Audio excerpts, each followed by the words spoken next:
Hey viewers, if you would like to get too soon trending news videos, please subscribe to our channel, Daily Bulletin News, and stay with us. On Days of Our Lives today, Doug and Julie reminisce, Tate decides what to do with his future, Chad asks Stephanie for a favor, and Constantine's presence isn't entirely welcome. Julie comes into the living room to join Doug, carrying the box of Horton ornaments. They talk about how Doug got his own light bulb. In the flashback, Tom and Alice also give him a formal, if not quite legal, set of adoption documents as a way of saying, "Welcome to the family." When Chad brings the kids over in the present, Julie tries to spread some Christmas cheer, but they don't seem to be interested.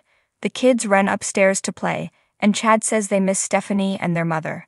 Since she only intends to watch Elf and he doesn't celebrate Christmas or Hanukkah, Stephanie and Everett meet in the square for work.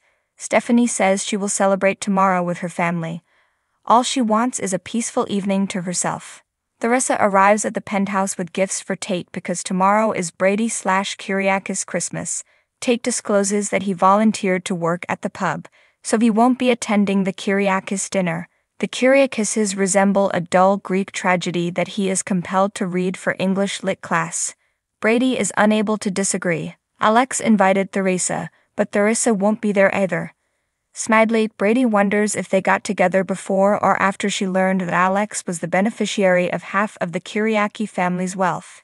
Tate rolls his eyes, stewing. Upon reaching Doug and Julie's place with Xander, Sarah corrects Julie on her daughter's last name, which is actually Victoria Horton Cook. "Excellent," Julie replies firmly. Maggie surprises everyone by showing up with Constantine. Doug confides in Julie that, in a negative way, Constantine makes him think of his younger self. Maggie is dragged into another room by Sarah to discuss Constantine. Compared to this morning in the square, she observes how much happier Maggie appears to be. In the meantime, Xander admits to Constantine that he has no idea if his daughter is succeeding because of him or not. Julie instructs Chad to make sure the kids get a chance to say goodbye to Stephanie when he gets back from visiting the kids. Following their work in the square, Everett mentions that he received an invitation to something on Christmas Eve, but he isn't sure if he will go. After he leaves, Stephanie receives a call from Chad requesting a significant favor.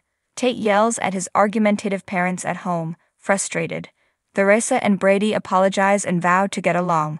Brady suggests that the family spend Christmas Eve together in order to demonstrate their sincerity. They laugh about a family trip they took to Universal while placing an order for Chinese food. Chad thanks Stephanie for coming to the Horton dining room, and he apologizes for not managing the kids better. Considering his feelings for Abigail, he is also aware of how unjust everything was against her. Sarah tells Xander that her mother is glad he's near the tree. She's very forgiving and kind, according to Xander. His eyes narrow as he looks across the room at Maggie and Constantine. "Sometimes I'm too forgiving." With Constantine, Sarah believes Maggie can take care of herself. Doug and Julie give Constantine a subdued warning not to hurt Maggie. Maggie thinks Victor would be pleased that Constantine is with them as she remembers taking him to the Horton celebration. Constantine arches a cunning brow. Not so subtly, Xander informs Constantine that they're keeping a watch on Victoria's safety when he and Sarah join them. Everett accepts Doug's invitation to attend the party. Julie chastises her husband in private for not knowing that Stephanie's ex-boyfriend was invited. Doug had just run into Everett in the square and invited him. Everett says he hopes it's cool that he's at the party when Stephanie and Chad bring the kids in. Obviously, Chad sneers. He then observes Stephanie spending time with the children with love.